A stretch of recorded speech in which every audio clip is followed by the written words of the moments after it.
All right. So remember to start off the document. How do we do that? Well, yes. Doc type, exclamation doc type, HTML. Go ahead and start off your document, exclamation doc type in all caps, HTML. Then we're going to go ahead and open our HTML tag and go ahead and close it. It's always good programming that as soon as you open something, close it, and then go back and type what's in between. So that way you don't forget to close. That's where a lot of you were kind of missing something. You forgot to close one tag or another. And a lot of you forgot to close the HTML tag. So you might as well just go ahead and start with it. Open up your head. Close your head. Open up your body. Close your body. I always like to do this first, just to make sure you have all your base pieces that HTML requires. So these are absolutely necessary. What do we put in our title again? Or I just said title. I'm sorry, what do we put in our head? Go ahead and put in title, and we'll call this structural and CSS. Actually, don't. And CSS. Don't type the ampersand unless you want to put the special code there. Close your title. What else do we put in the head tag?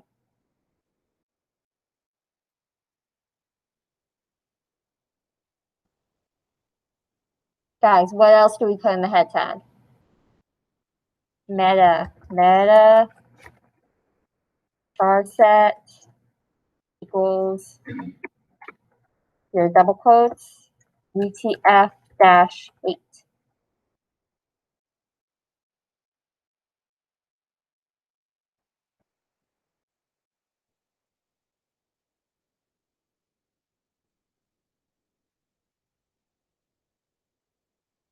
And that should be about it for the head.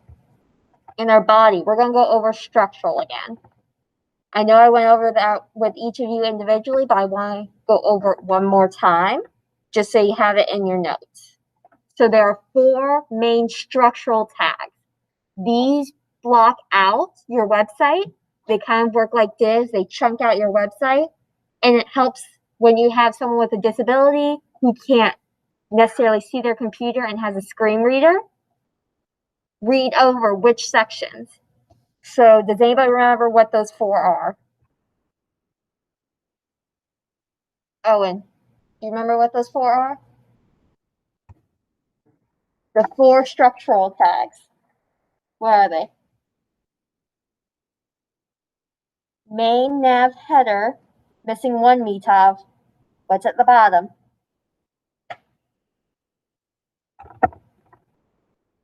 Footer. Okay, so we got header.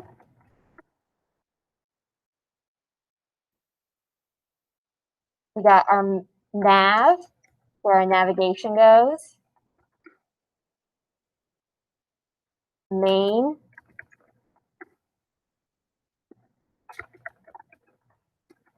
And our footer. These are every single page of every single site that you make. It helps chunk out. I can spell today. It helps chunk out your website, helps code cleanly, and this is industry standard. So while your website will work, if you don't do this, I'm trying to teach you all industry standards. So after this class, if you want to go get an internship, you can, and you don't look a fool. Okay? Now, we're going to make some comments in here.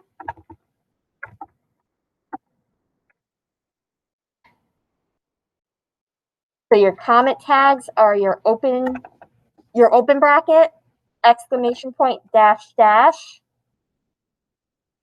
And then, so we're going to call structural. And what do we put in our header?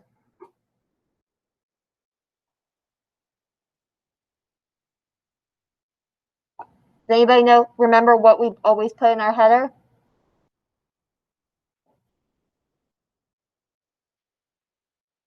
Sort of, what's the like when you're looking at the website, what's the point of it? We put our logo in there. So our company logos go in there.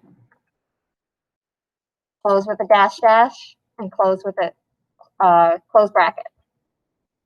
That's usually where our company logos go. If there's a slogan, it stays the same across all pages. So we're going to also say stays same on all pages.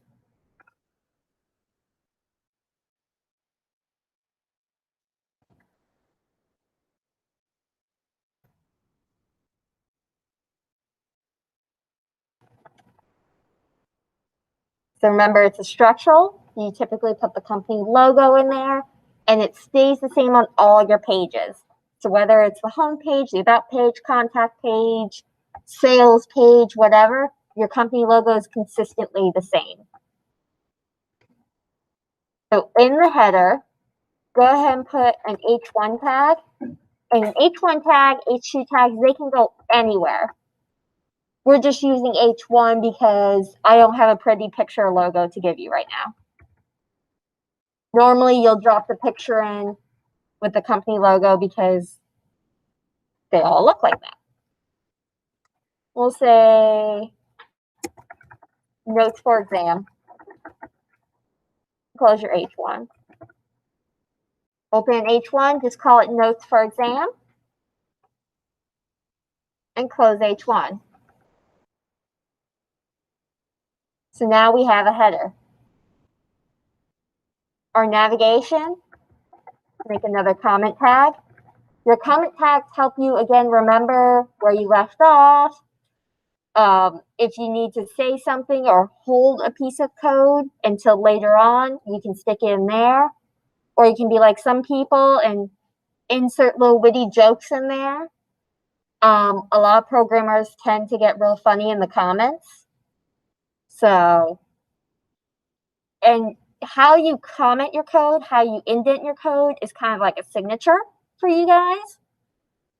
So I can tell quickly if you copied someone else's code or something, because I can see the structure and I kind of learn your signatures of how you code. So when we get a little hacker at the school, we can tell after 2 or 3 times, we can tell when it was them because we learn their code signatures.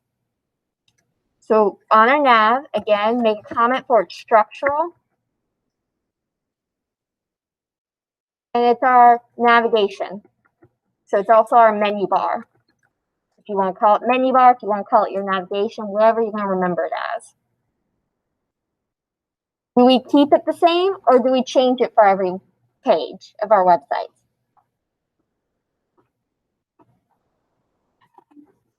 We keep it the same. Stays same on all pages. Should probably fix that up here. Stay same on all pages. So even if you're on the home page, you still want the button for your home, your hyperlink there, you still want to link back to your index.html, even if you're on the index.html page.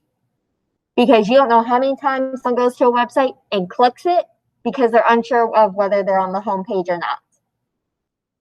So you always keep it the same. Your main tag, let's make a comment there. That's structural. What normally goes in our main tag?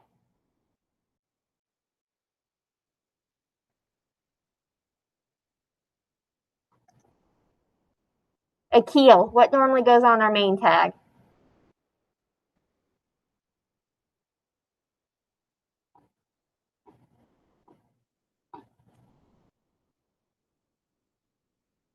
Guys, I know we're asleep. Main information for the website. So the content for the website. Content per page. Does it stay the same on all sites, on all pages, or does it change? You guys say it, I can't hear you. It changes. changes each page, on each page. This is where you might put your about info, you might put your sales. Anything that has to change from page to page, you put between your main tags. And then you got your footer, is again structural. What goes in our footer?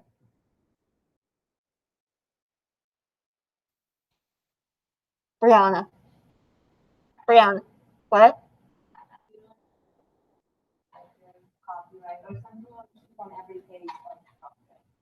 So our copyright. And later on, you'll learn that when you're playing around on websites, when you scroll down to the bottom, you'll realize most of them have a second menu bar down at the bottom. That can go in there too. Copyright and bottom of page. Does it stay the same, or I guess you said it. It does stay the same on all pages. I can spell same on all pages.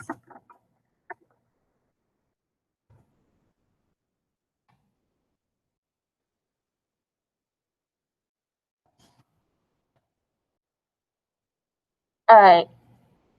Does anybody have any questions now on structural? Have we cleared up what structural is? Okay. Now your H1, your P tags. So go into your main for me, and I want you guys to make another note. So main tag. So in the main tag, I want you guys to put your P element. Just open and close a P tag for me. Open and close H1.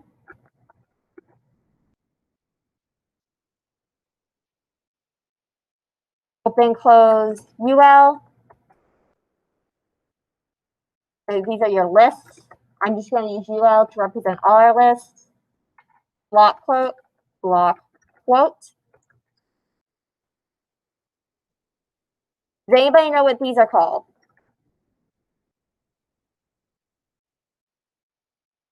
These are block elements. So what these are is your block elements. They are basically, where do you put your text? Okay, they hold wherever you're going to put text. So it must be within a block element.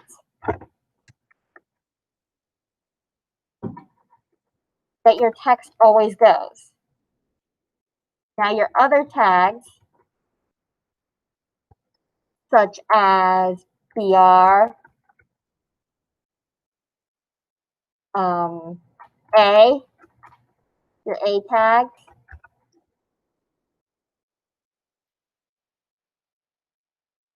your strongs. I want you guys to use strong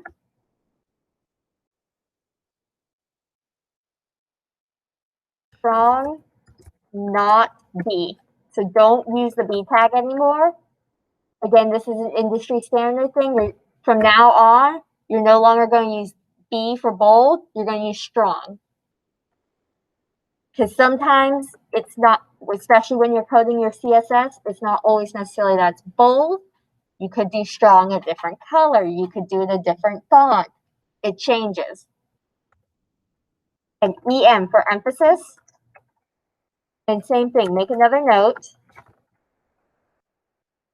EM, not I for italic. These are all your inline. Inline elements.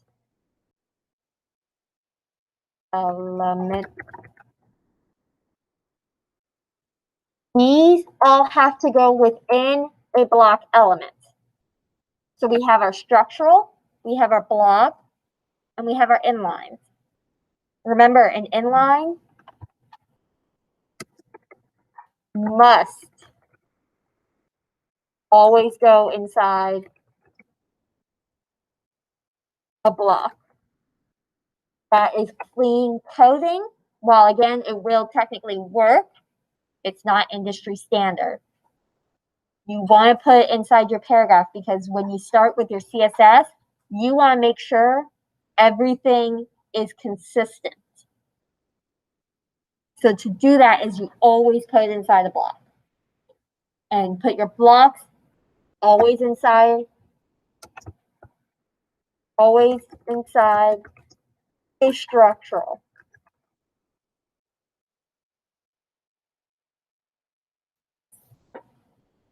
Now, in your main tag or within your structural elements, you guys remember divs?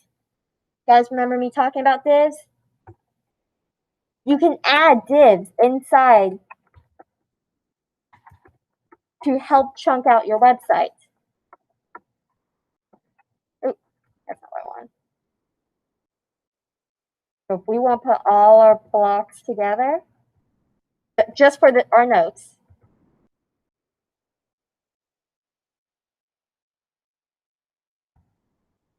we can put a div in there. In the header, if we need to put two things side by side, which you'll learn in later chapters, you section it out with divs. So while your header, your nav, your main, your footer sections out your website into your 4 main chunks, you could break those into smaller chunks with your divs. So you can make a div that holds your images. If you need, later on we'll learn, if you need to put like a list on the left and another list on the right, you make them in 2 separate divs in order for them to sit next to each other. And we can put another one here. It's always good that if something is within something else, you tab it under. It makes it easier to see where did you open and where did you close. And to find something, you're like, man, I know it's inside div. I can quickly look and find my divs.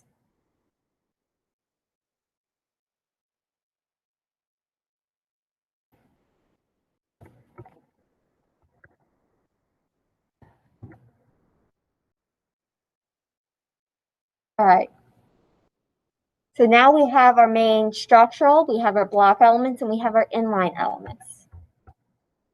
Go ahead and just quick hit file save, or if you're like me and like keyboard commands, Control S is your quick in any program save feature, Control S.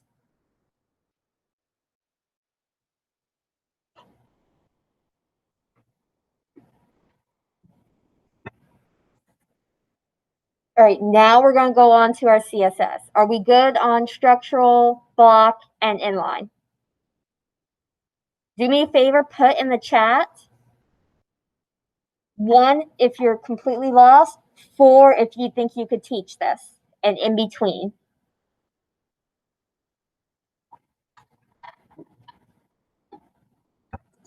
My chat.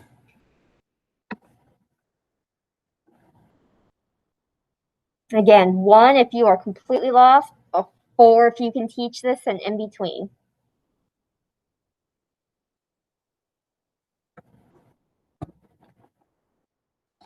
So everyone's pretty good. Everyone's at least 2.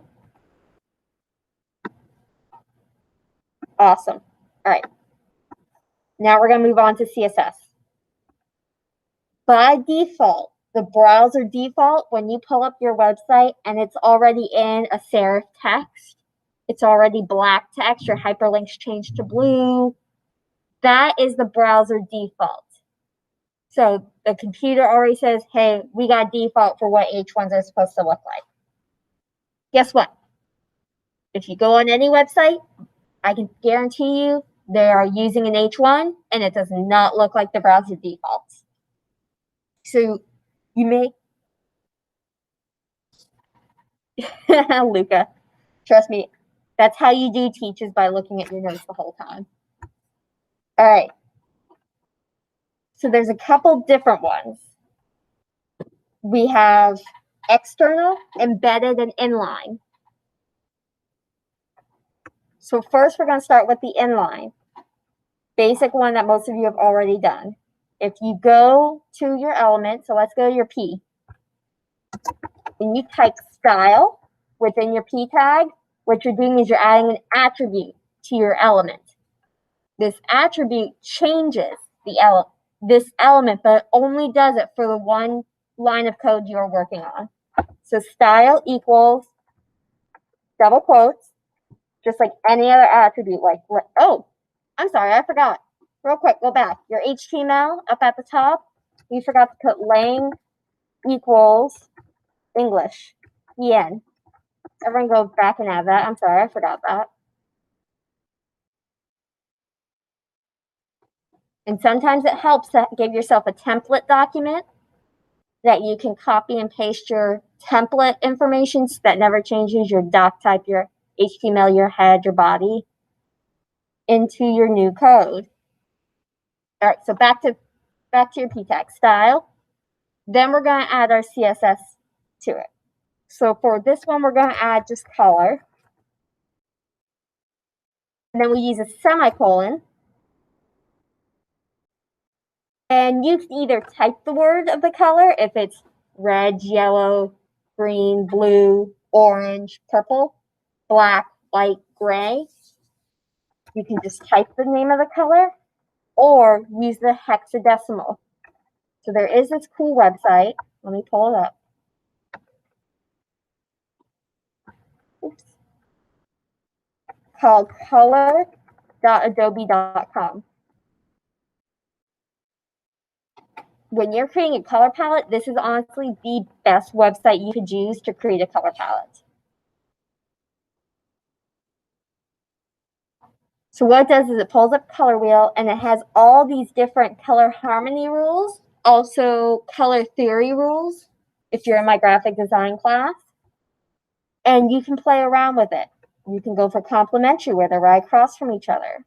Double split complementary. Split complementary. And it just kind of helps you do a quick color palette. And then from there you can play around. So you can rotate the whole. Let me click it. Come on. There we go. You can rotate the whole palette. You can rotate each individual one, or you can mess with each individual color too.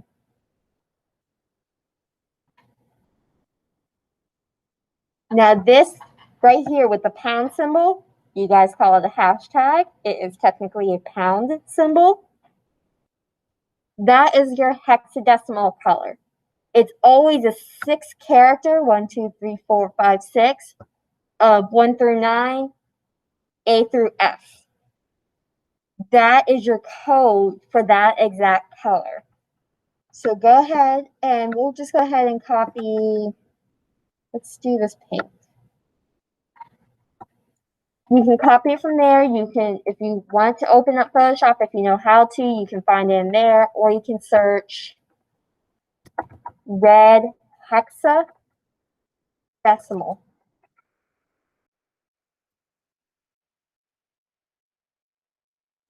And you come up with all these and you go, ooh, I like this one. And you can copy your hexadecimal. For crimson, I believe there was Ferrari red is here. If you're a geek, hardest blue hexadecimal.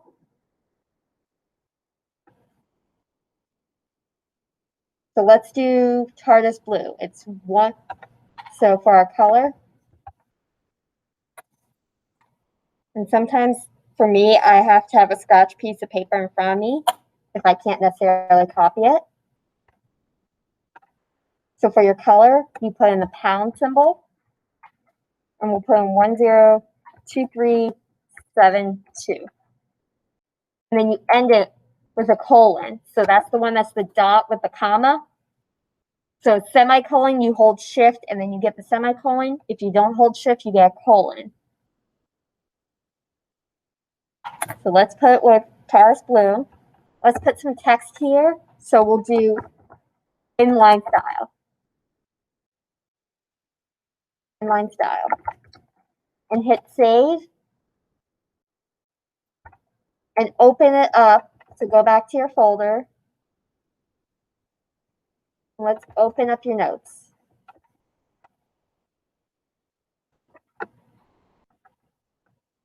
Okay, it's kind of hard to see, but if you can, I'll zoom in.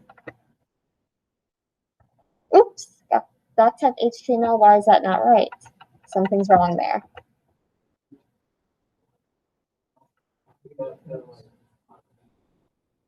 Thank you. Don't forget your angle brackets outside .type HTML. This is what happens, and this is why you constantly run your web page through a validator. Anytime you see something you're like, that's not right, you run it through a validator, and the validator will either tell you, or if you're like, man, it's giving me an error where it's telling me I can't have a body tag. Do not delete your body tag. Do not delete your HTML tag. People keep saying, oh, it tells me I can't have the body tag. That's an error. So it only clears the error if you delete it. No, please, for the love of God, don't delete it. Okay? That means there's an error of something else not closing or your body tag being in the wrong place. So now if we go back to our website, we refresh with notes for exam, and now that one line of paragraph is now tarred as blue. This is your inline style. It means you put it directly on your tag.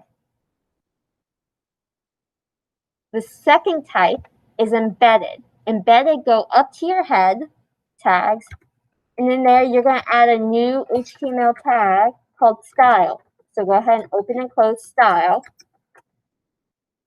And what this does is this tag basically tells the computer, hey, well, even though this is an HTML document, between these two tags, I want you to read what my CSS is. So we're going to switch languages because they are two separate languages. Within your style attribute down here, you will use CSS coding. Within your style tag, you'll use CSS coding. So in here, we'll do background color, -color.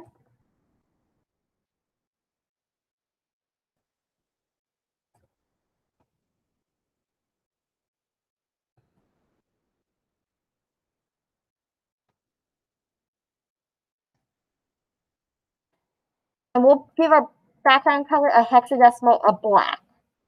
So black is always pound symbol, and it's 6 zeros. Okay? So before the colon is what you are looking at, is what do I need to change? After the colon is the exact value, and then you do semicolon.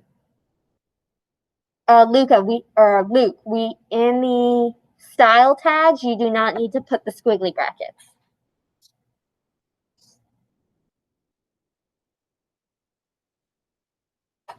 I want to make sure I'm saying this right.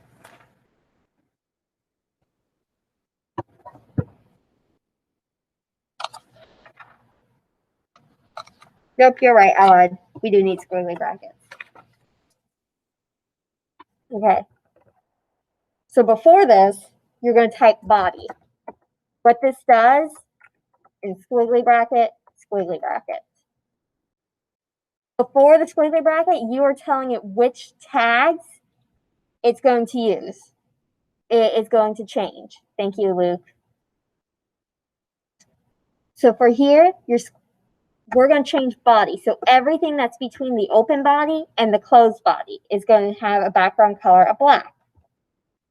Make sure to put colon at the end, otherwise you will get an error when you validate through CSS. And hit save and refresh your website.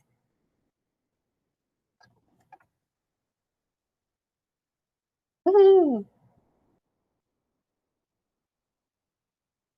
Now there is no contrast between what is my title here and the background, so you can't really see it. So we'll go ahead and add within the body. We'll go ahead and add color, which changes your text color. When you just type color, it's going to change your text color. And we will do white. which is pound symbol, F, success.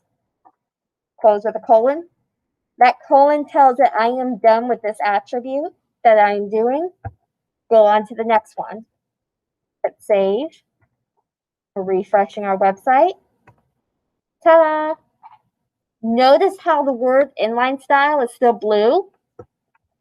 And inline style overrides embedded styles. So if you put an inline style on your tag, it's going to override whatever you have embedded.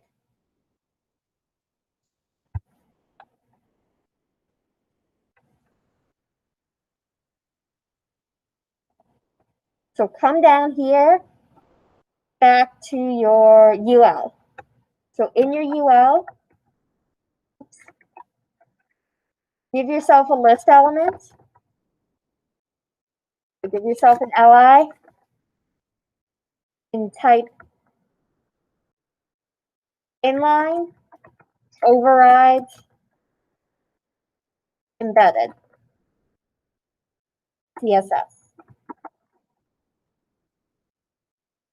Close your LI.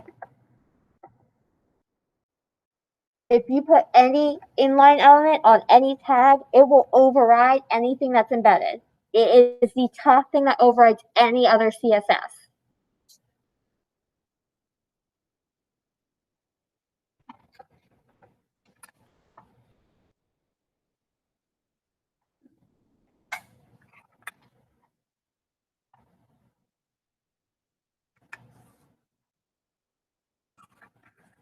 One second, I just want to make sure I don't mess up on this piece of code. All right.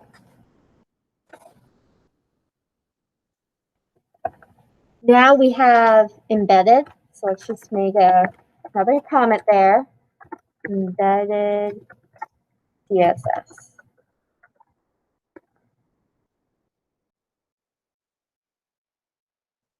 We have one more type of CSS. We have external. So the external, in your head tag, you will put link, which means I want this page to go look at another file in order to get information. To modify this site. You can do a link to a CSS, you can do a link to your JavaScript, you can do a link to your PHP, or your Java. You can link multiple files to build your website. In this class, we're just going to link our CSS. So rel, so what is this? Why am I using it is what rel is. Why is it relative to my site? Well, it's a style sheet is what it's called. Then we have href. Just like the A tag, href. Well, where am I looking for this? Your href, we're going to call it site.css.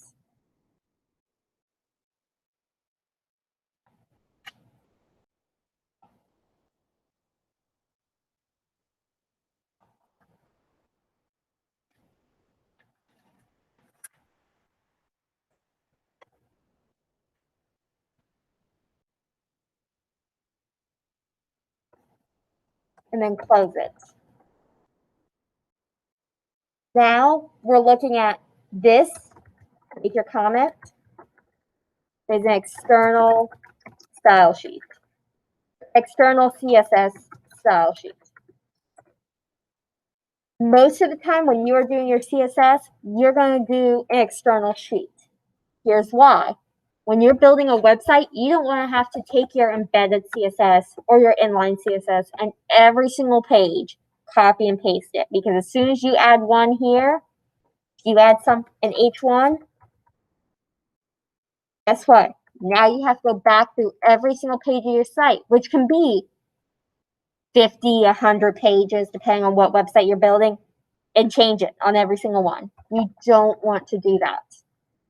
If it is specific to that page, you can put it in the embedded. If it's specific to that one line of code, you can put it in the line tag.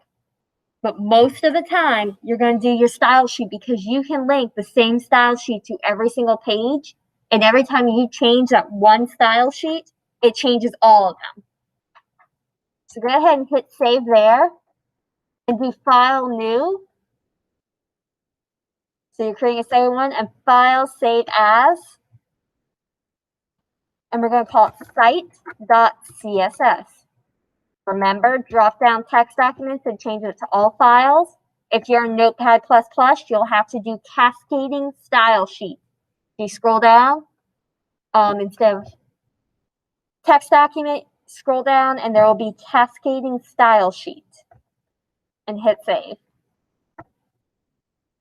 On your CSS document, you do not need to put that style tag. You do not need to put that. That is HTML code.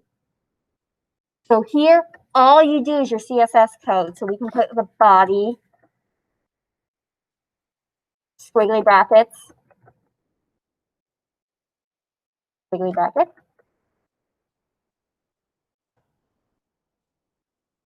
And now we can do, someone give me a piece of code that they want to change in body. What's something we can change in body? We can do our font family. In your font family, you're always going to put more than one. So we can put Arial. Yeah, we can put Arial. But in case that computer does not have Arial, some computers don't, we also put another one, sans serif. No, Luca, you will never, ever do Comic Sans. Ever. If I see Comic Sans on your website, I'm failing that assignment. And close with your colon. Now, save that. Make sure. Yes. Okay.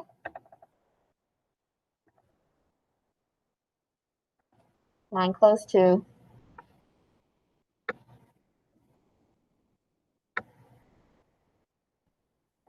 Make sure this one is saved as well. And now if we refresh our website,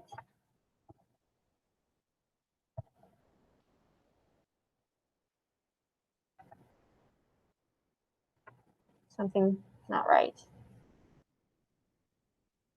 Now everything changed in the body to a sans serif font. But something's not right. I messed something up. Color.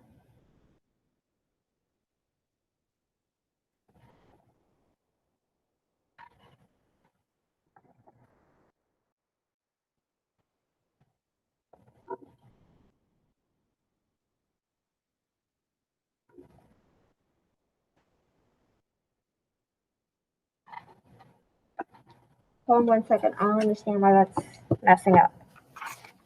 Welcome to programming, where you sit there and go, I don't know why it's not working.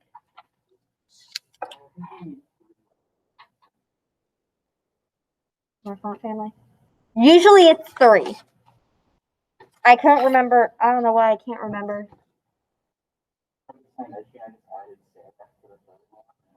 Okay.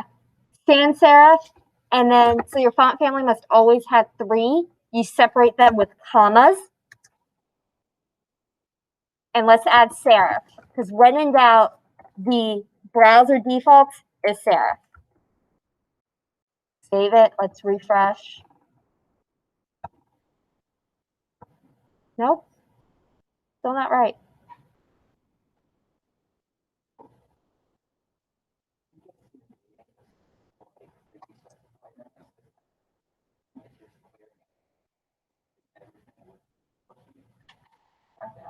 Huh. Because usually it doesn't do that.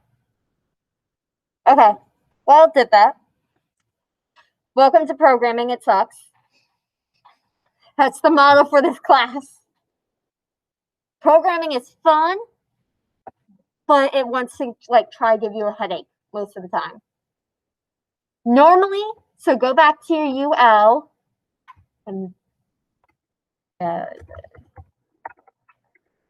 back to your UL. Your next LI element is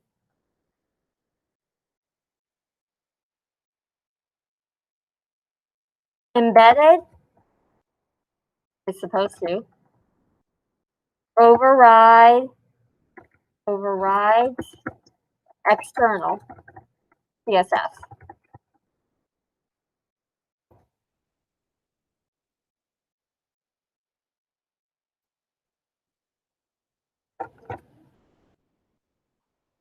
You added another LI element, another LI inline tag to your UL, and put embed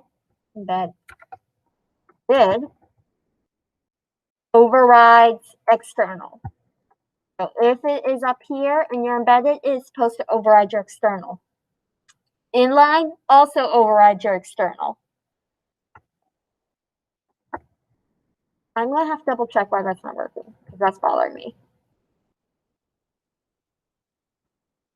So let's do this. Let's do H1. Change that body to H1. So it can be any tag. It could be your A tag. It could be your LI. It could be, just remember, your LI. You use that in your ordered list and your unordered list. So sometimes you may not want to. You may want to change your UL instead of your LIs. So if we change just H1, why?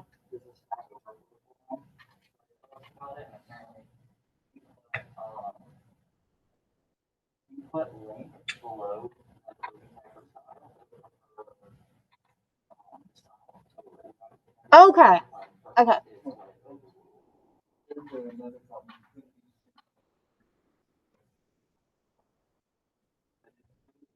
Thank you. Thank you. So if you have something with your code and you are like, what the heck is going on? You have to get a second pair of eyes.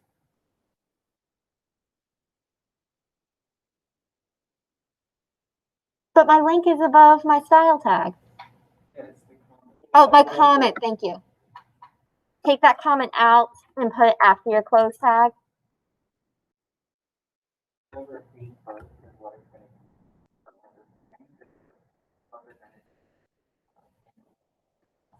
Thank you. So put link below. Let's see. Let's see if that fixes it.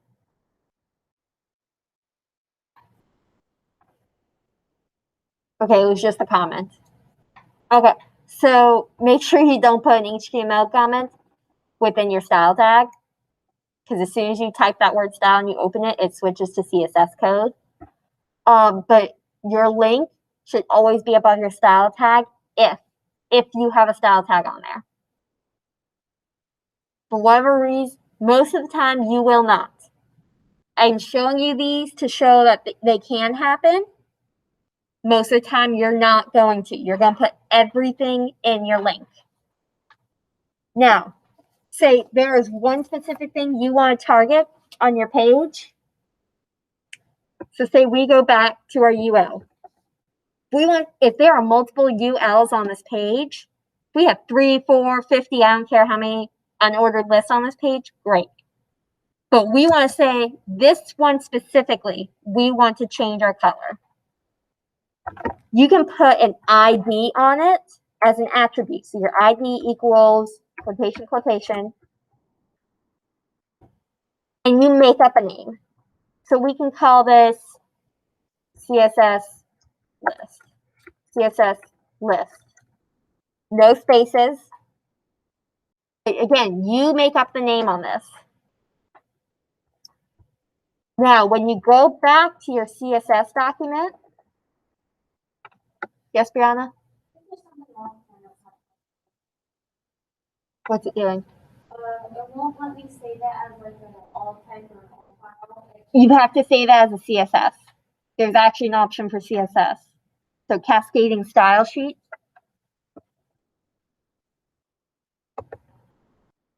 So you have to scroll up to the C's.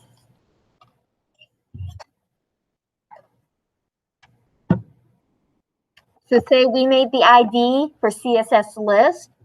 An ID can only be used once on a page. So you can only have one ID per document. Actually, per the whole website, you can really only have one ID. In your CSS,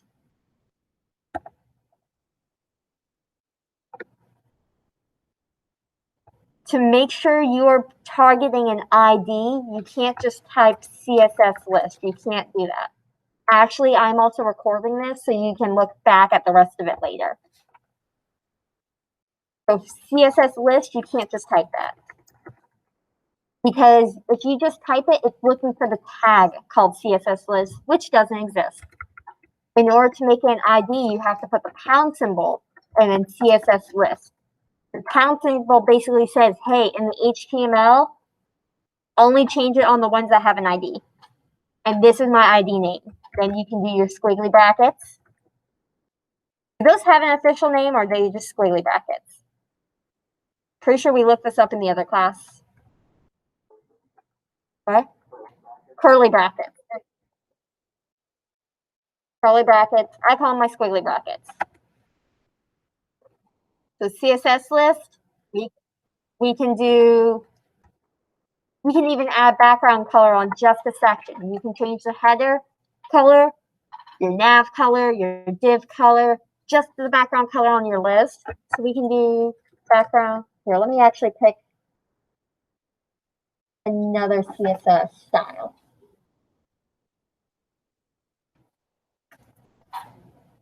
And this is why I make this a project-based class and I don't like doing tests, is because you constantly are going back and referring online, referring to your textbook in order to find all these little pieces. You can't, it's hard to memorize them all. And so if you constantly work with it, the ones that you use constantly, you're going to memorize. The ones you don't, like background color. Or we'll do font weight. No, font style. Font style. In your font style, you can change normal, italic, or oblique. So we'll do italic. You do have to spell these correctly. And then refresh. And in our list, they are now italic. So you can change just that. If you're in my design class, you'll know the difference. A typeface is like Arial, Calibri, Times New Roman. A font is Times New Roman bold, Calibri italic. So typeface is kind of like a family. Whereas a font is your specific, whether you're doing bold, black, normal, light, regular, whatever it is that's one specific one. So sometimes you may change your font to that, or you may change the font style. The other thing we need to do, so there's also a thing called a class. So go to your first div and do a class attribute. And inside that class, we will call this note. Give me a name for this.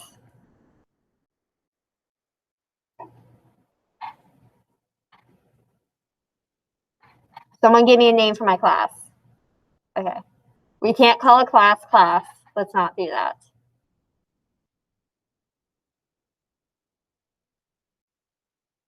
We'll do this page. We'll just call it page. You can call it whatever you want. Some people may call it like image. Some people may call it float.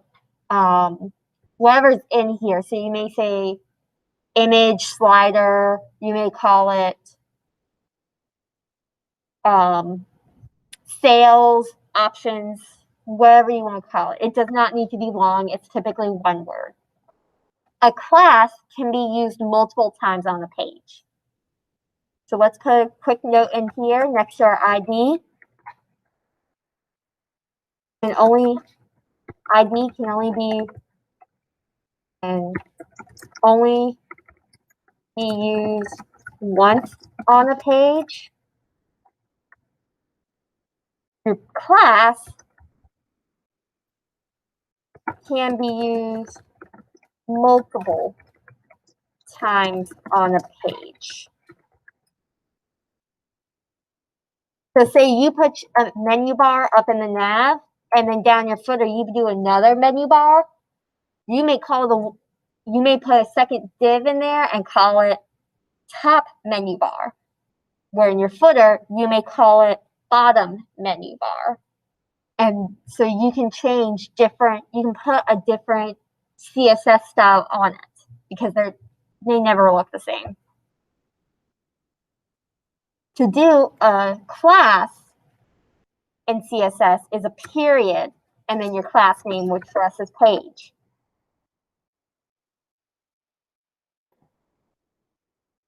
In CSS, there are notes as well. They are your / asterisk, and then, so we can call this ID is with a pound.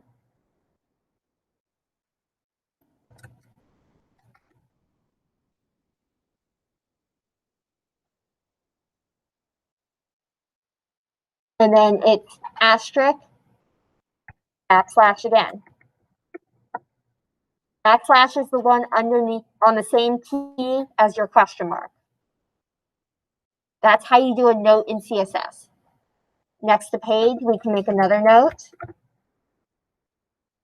That is class is with a period. So you may put your notes in there. You may throw a line of code in there that you need to save until your boss says, okay, go ahead and change it. You may want to say, hey, page is on index, or why do I have page could be the top section in every single main, could be class.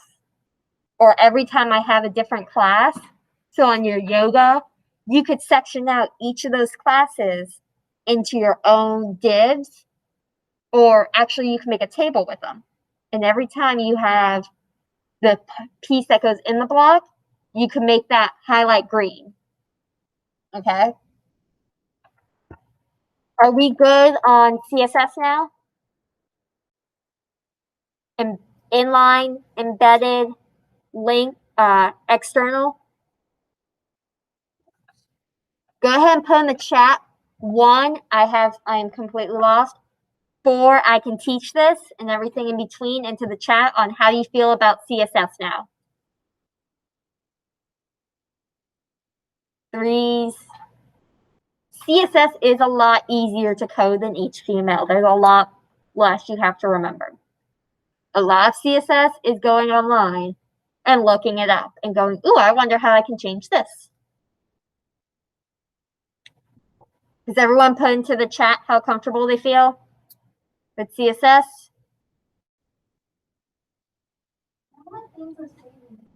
Let me go look at yours, Brianna.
All right, so is everyone comfortable now?